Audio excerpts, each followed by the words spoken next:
Hoax itu kan corong masuknya itu di media sosial itu. Maka ketika kita terbiasa dengan media sosial, keseharian kita itu banyak dihabiskan di media sosial, saya kira itu menjadi sebuah keuntungan. Maka saya kira itu yang membuat mereka semakin paham untuk bagaimana menyikapi hoax, bagaimana kita itu memberi pembatasan terhadap hoax itu. Saya kira yang perlu kita lakukan pertama itu adalah selain bahwa ada rumus ABC yang seperti yang sebagaimana umumnya kita tahu itu sumber dari berita itu, sumber dari informasi tersebut itu perlu kita cek. Ini sumbernya kredibel atau tidak.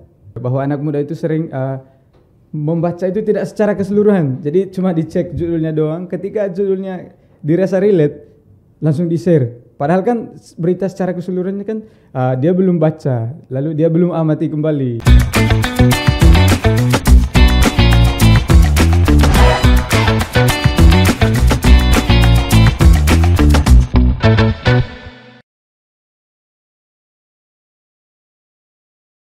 Hai Tribuners, selamat datang kembali di Cakap Sana, Cakap Sini bersama saya Jenny Septimeri, mahasiswi Fakultas Ilmu Komunikasi Universitas Katolik Widya Mandala, Surabaya. Di kesempatan kali ini kita akan membahas topik seputar anak muda dan hoax bersama Kak Aprianus Deval Deriano Bagung. Tak kenal maka tak sayang, maka silakan Kak Apri untuk memperkenalkan dirinya terlebih dahulu. Oke, halo Tribuners, saya Apri. Saya adalah relawan Komisariat Mafindo Universitas Katolik Widya Mandala. Oke, saya kira itu yang perlu diperkenalkan ya. Nah, terkait topik kita hari ini nih Kak, anak muda dan hoax. Kira-kira bagaimana sih seharusnya sikap anak muda untuk menyikapi hoax di era modern kali ini? Oke, ini topik yang memang menarik sekali ya. Kita berbicara soal anak muda dan hoax. Sebenarnya kalau berbicara tentang bagaimana anak muda menyikapi hoax, saya kira tidak jauh berbeda. Karena apa? Karena hoax itu kan oleh kalangan atau oleh generasi manapun, baik itu milenial, zilenial ataupun oleh generasi-generasi terdahulu, saya kira itu tidak ditanggapi secara berbeda. Artinya tidak ditanggapi selain bahwa hoax adalah salah satu momok atau salah satu hal yang pada kondisi tertentu itu bisa sangat berbahaya. Sehingga bagaimana anak muda seharusnya menyikapi hoax ya saya kira sebagaimana lazimnya. Maksudnya itu kalau misalkan hoax itu ditanggapi atau perlu ditangkis ya maka anak muda juga kurang lebih melakukan hal yang seperti itu. Bahwa untuk menghindari berbagai problem-problem yang terjadi akibat hoax, maka hoax perlu dihindari ya sebagaimana yang dilakukan oleh generasi-generasi lain. Jadi saya kira tidak ada sesuatu yang khusus itu di anak muda itu menanggapi secara khusus itu hoax seperti apa, saya kira tidak. Karena memang hoax ini memang suatu masalah, suatu problem yang perlu disikapi.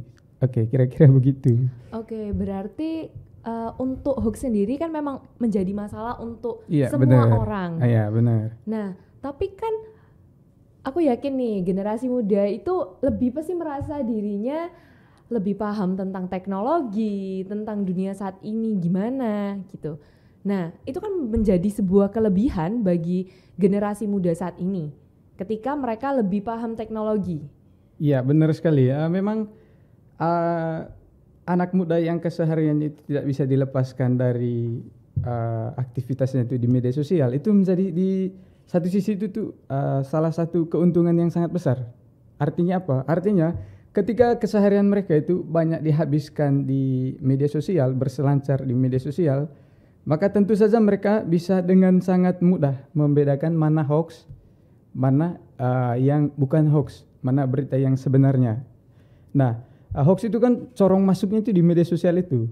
Maka ketika kita terbiasa dengan media sosial, keseharian kita itu banyak dihabiskan di media sosial, saya kira itu menjadi sebuah keuntungan. Nah, bukan berarti bahwa hal tersebut membuat anak muda itu secara berbeda menyikapi hoax. Saya kira tidak seperti itu. Oke, berarti untuk cara menyikapinya memang kurang lebih sama. Iya, kurang lebih sama. Cuman generasi muda memang lebih memiliki kelebihan di bidang karena memang mereka lebih mengerti dan mengenal. Iya, benar akhirnya sekali. Mungkin jadi lebih mudah untuk membedakan mana yang hoax, mana yang bukan hoax. Iya, kurang lebih seperti itu sih. Sehingga mereka itu kan pahamlah bagaimana ketika mereka itu menghabiskan banyak waktu di media sosial dengan dinamika yang terjadi di media sosial itu, maka saya kira itu yang membuat mereka semakin paham untuk bagaimana menyikapi hoax, bagaimana kita itu memberi pembatasan terhadap hoax itu. Kurang lebih begitu. Oke, nah aku mau tanya nih Kak, kalau misalkan sebuah hoax yang beredar itu di media sosial, bagaimana sih kita sebagai anak muda mengetahui dengan cepat, oh ini tuh termasuk hoax bukan berita?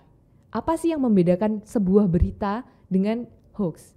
Oh ya, kalau terkait itu saya kira itu banyak sekali hal-hal yang membedakan suatu berita itu apakah berita palsu, apakah itu hoax, atau apakah itu berita yang sebenarnya. Nah saya kira salah satu hal yang perlu dilakukan itu kita perlu tahu sumber dari berita tersebut. Maksudnya itu begini, kalau misalkan ada sebuah berita, nah kita kan dalam posisi tidak tahu ini berita palsu atau ini hoax ini. Mohon maaf maksud saya ini berita palsu atau ini berita yang sebenarnya. Nah saya kira yang perlu kita lakukan pertama itu adalah selain bahwa ada rumus ABC yang seperti yang sebagaimana umumnya kita tahu itu sumber dari berita itu, sumber dari informasi tersebut itu perlu kita cek. Ini sumbernya kredibel atau tidak. Nah kalau misalkan sumbernya itu tidak jelas, apalagi kalau tidak termasuk dalam media mainstream, maka kita perlu artinya kita perlu selidiki lebih dalam lagi lah sebelum kita itu memutuskan untuk share, sebelum kita memutuskan untuk membagikan informasi tersebut ke orang lain. Jadi yang pertama itu kita cek dulu sumbernya. Karena apa? Karena hoax ini kan kalau kita tidak selidiki secara baik, maka dampaknya akan parah. Artinya apa? Ketika kita menyebarkannya itu, maka kita juga akan jadi penyebar hoax. Sehingga cek dulu, setelah dicek, diselidiki, pokoknya singkatnya itu verifikasi dan falsifikasi itu sangat penting lah saya kira. Tahan jari kita untuk sebar, cek dulu sebelum kita sebarkan. Ya kurang lebih begitu sih. Oke, berarti sebelum kita share diri sendiri harus yakin bahwa berita itu benar baru untuk membagikan berita tersebut ya Kak? Iya benar. Nah tadi kan Kak Apri ini sempat mention ada rumus ABC. Mungkin nih teman-teman masih ada yang asing tentang rumus ABC itu apa? Boleh dong dijelaskan sedikit Kak? Oke, terkait rumus ABC ya. ABC itu sebenarnya akronim atau kependekan dari amati, baca, dan cek. Nah, hoax itu kan biasanya dibuat, diproduksi itu dengan menunggangi emosi. Persisnya anak muda ini kan orang bilang gampang bad mood lah. Jadi moodnya itu cepat berubah. Nah, ketika mood ini dimanfaatkan untuk atau dijadikan sebagai tunggangan untuk hoax, maka itu saya kira sesuatu yang sangat berbahaya. Karena apa? Ketika anak muda itu merasa relate, maka dia akan share tanpa dia mengamati, membaca, dan mengecek kembali. Nah, ketika kita mendapatkan sebuah informasi, jauh lebih baik kita mengamati dulu informasi tersebut. Setelah kita mengamatinya, kemudian kita baca. Baca di sini itu bukan baca judulnya saja. Artinya baca beritanya secara keseluruhan, pahami seperti apa. Baru kemudian itu dicek kembali. Setelah dibaca itu dicek kembali, dan setelah dicek kembali barulah kita memutuskan, oh memang ini berita yang sebenarnya, ini bukan hoax, ini bukan berita palsu. Oke, silakan. Kalau memang memutuskan untuk di-share ya silakan, dan kalau memang tidak ya tidak boleh di-share. Maksudnya tergantung ke pribadi dari kita yang baca. Itu sih terkait ABC itu tadi, amati, baca secara keseluruhan, lalu cek kembali sebelum kita share. Nah gitu. Oke, berarti sebagai pembaca juga itu harus bersifat objektif gitu ya Kak? Karena ketika merasa, oh berita ini sesuai nih sama dengan apa yang saya mau dengar, mereka lebih cepat untuk termakan dengan berita tersebut. Iya. Padahal bukan berarti berita tersebut selalu benar. Benar. Hoax itu kan seperti yang saya singgung tadi, bahwa dia itu sering dibuat, diproduksi dengan memanfaatkan emosi dari pembacanya, sasarannya. Nah, kebiasaan anak muda kan saya kira ini bukan sebuah rahasia umum ya, bahwa anak muda itu sering membaca itu tidak secara keseluruhan. Jadi cuma dicek judulnya doang, ketika judulnya dirasa relate langsung di-share. Padahal kan berita secara keseluruhannya kan dia belum baca, lalu dia belum amati kembali. Nah, alangkah baiknya kita itu sebelum share itu tadi kita cek lagi, baca secara keseluruhan. Dan hindari kebiasaan membaca judulnya saja. Karena di judul itu sebenarnya ada pemilihan diksi atau istilahnya itu sudah digoreng sedemikian rupa yang dibuat sedemikian rupa juga memanfaatkan emosi dari si pembaca. Sehingga ketika kita bacanya cuma setengah-setengah, bacanya cuma judul saja, maka yang terjadi adalah kita akan menjadi orang yang sangat mudah terpapar oleh berita palsu seperti itu. Oke.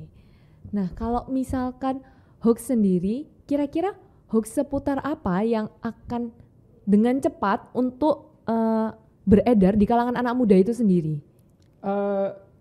Sama seperti yang tadi saya katakan di awal, bahwa sebenarnya hoax itu kan bukan problem yang maksudnya menyasar golongan tertentu. Artinya kalau misalkan yang terjadi di kalangan zilenial hoaxnya tentang A, maka saya kira itu juga terjadi di generasi-generasi lain. Artinya itu hoax itu kan ketika dia masuk ke media sosial, maka yang menggunakan media sosial itu siapapun itu pasti akan mengonsumsi hoax itu. Jadi apakah dia terpapar atau dan sebagainya, tapi ketika kita berbicara tentang tadi itu hoax apa yang paling banyak tersebar di anak muda, saya kira saya tidak punya data untuk mengungkapkan bahwa hoaxnya itu ini, hoaxnya itu ini.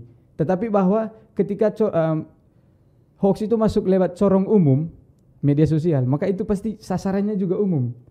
Jadi bukan ke anak muda saja, bukan ke ini saja. Bahwa ada hoax tertentu yang nyasar anak muda, ya ada, tapi saya kira tidak ada data yang saya miliki untuk mengungkapkan bahwa satu hoax itu ini nyasar anak muda. Oke, jawaban saya seperti itu. Oke, baik. Nah, kalau misalkan dikatakan bahwa nggak ada hoax tertentu yang spesifik bisa menyasar ke anak muda. Iya. Nah, ketika seorang anak muda nggak sengaja nih nge-share hoax, nah apa sih yang harus ia lakukan ketika setelah nge-share dia udah sadar, oh ternyata berita ini nggak benar gitu. Terus kira-kira apa sih hal yang bisa dia lakukan? Oke, saya kira itu kembali ke pribadi tiap orang ya. Menurut saya itu pertanyaan yang sangat subjektif. Artinya apa yang kita lakukan setelah kita nge-share? Ya sebenarnya tidak ada tindakan yang paling efektif. Karena apa? Itu yang kita, atau dalam pepatahnya itu kan ketika nasi sudah jadi bubur itu kan agak susah untuk menasikan kembali buburnya itu. Nah, maka hal yang sangat penting untuk kita lakukan itu saya kira jangan mudah untuk termakan dengan hoax itu. Jangan mudah untuk share berita informasi yang kita dapat. Jadi verifikasi dulu, cek lagi, cek kembali ini beritanya benar atau tidak. Nah, karena kalau sudah kita terlanjur share, maka dampaknya agak luas dan agak sangat sukar untuk kita kontrol kembali. Tindakan paling efektif mungkin selain kita menghapusnya itu, menghapus dari yang kita share itu, ya saya kira tidak ada lagi. Jadi ya menurut saya itu yang paling efektif mungkin setelah kita share dan kita tahu, oh ini salah ini, ya silakan di-delete lagi atau di-delete lagi lah. Dan mungkin bisa diklarifikasi gitu ya. Iya, diklarifikasi bahwa ini tadi, oh ternyata hoax ini. Nah, seperti itu sih kurang lebihnya. Nah, kalau misalkan dari tadi kita udah bahas nih ke teman-teman, kalau misalkan ada berita itu harus amati, dibaca dan dicek. Dan verifikasi juga Kak Apri sudah berulang kali mention kalau itu tuh sangat penting. Nah, mungkin teman-teman di sini tuh udah baca, udah amati, tapi nggak tahu cara pengecekan untuk sebuah berita yang lagi beredar itu apakah ini kredibel atau enggak. Nah, gimana sih caranya biar anak muda ini bisa mengecek berita tersebut? Oh iya, sebenarnya ketika dia melakukan verifikasi itu, ketika dia mengecek lagi itu, saya kira itu sudah bagian dari usaha dia itu untuk memastikan bahwa beritanya ini benar. Jadi ketika dia sudah melakukan verifikasi, maka dengan sendirinya dia akan dengan sendirinya dia akan tahu cara-cara untuk mengetahui bahwa ini berita benar atau ini berita yang tidak benar, ini hoax atau ini bukan hoax. Nah, verifikasi itu kan salah satunya bisa kita lakukan tadi, cek medianya, terus apa kontennya, cek kontennya, terus usahakan untuk membiasakan diri itu jangan hanya membaca satu sumber saja. Saya kira media itu kan bukan hanya satu. Kalau kita berbicara soal media, hari ini itu sangat banyak. ada sekian ribu media. Nah, kalau misalkan kita mendapat satu sumber dari media A misalnya mengatakan bahwa ini seperti ini, kita perlu verifikasi, kita perlu cek, dan ceknya itu selain cek sumber medianya, cek juga di media lain. Apakah di media lain benar seperti itu atau justru bertentangan dengan apa yang diberitakan oleh media-media lain, terutama itu media-media mainstream, karena media-media mainstream itu peluang untuk menyebarkan hoax itu sangat sedikit, bahkan tidak pernah. Bahkan mereka menjadi media yang ada di garda terdepan untuk memerangi hoax, karena memang tanggung jawab sosialnya juga di situ, saya kira. Oke, baik. Nah, tapi karena sekarang kan perkembangan zaman teknologi itu udah maju banget. Iya. Kira-kira Kak Apri ada tahu nggak ya kalau misalkan ada kemajuan teknologi yang memudahkan untuk kita tuh mengecek berita ini benar apa enggak gitu. Jadi kayak emang udah disediakan, oh ini hoax, ini bukan gitu. Oke, terkait ini kebetulan saya salah satu relawan dari Mavindo. Nah, Mavindo sendiri itu punya yang namanya itu Kalimasada Mavindo. Jadi itu semacam kontak WhatsApp. Kalau misalkan kita itu punya kontaknya, saya sendiri lupa kontaknya, tapi ada. Kalau misalkan kita itu agak curiga dengan kebenaran sebuah berita, maka kita lihat kata kuncinya di situ. Katakanlah ada berita memberitakan tentang A. Ya, kita baca, setelah kita baca kita kok kurang percaya ya. Ini beritanya benar atau justru berita palsu ini. Maka kita ambil keywordnya, kata kuncinya, kirim ke Kalimasada, chat yang di WA Kalimasada Mavindo itu. Nanti di situ akan muncul semua. Di situ akan muncul semua hasil cek fakta yang dilakukan oleh tim Mavindo. Nah, dengan begitu kita akan semakin dimudahkan. Selain bahwa tiap media mainstream sekarang itu kan punya yang namanya cek fakta. Jadi setiap media itu punya, sebelum mereka itu menyebarkan berita atau ketika ada berita yang dilaporkan bahwa berita ini dicurigai sebagai berita palsu, mereka akan dengan segera melakukannya.